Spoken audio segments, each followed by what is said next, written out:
হয়েছে? তোমার দেখি কোনো আনন্দ ফুর্তি নাই। কে বলছে আমার আনন্দ ফুর্তি নাই? আমার তো আনন্দ ফুর্তি আছে। তোমার যখন ঈদের মধ্যে আমি নতুন জামা কাপড় কিনে দিব, ওইটা হইতেছে আমার আনন্দ। বুঝতে পারছো?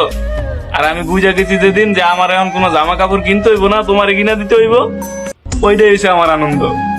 আবার ছোটবেলা যেমন মনে করো আমাদেরকে সালামি দিত আমাদের বড়রা, ঠিক এখন আমি তোমার সালামি দিব, ওইটাই হইতেছে আমার আনন্দ। বুঝতে পারছো? এখন আর ওই আনন্দ করতে পারবো না আমি যেটা তুমি করতে পারবা, কারণ ওই শৈশবে আর আমি নাই। বুঝতে পারো নাই? তোমরা এখন যে আনন্দ করবা, তুমি যে আনন্দটা করবা ঈদের সময়, ওইটা দেখলেই আমার ছোটবেলার কথা মনে পড়ে যাবে, আর ওইটাই হবে আমার জীবনের ঈদের আনন্দ।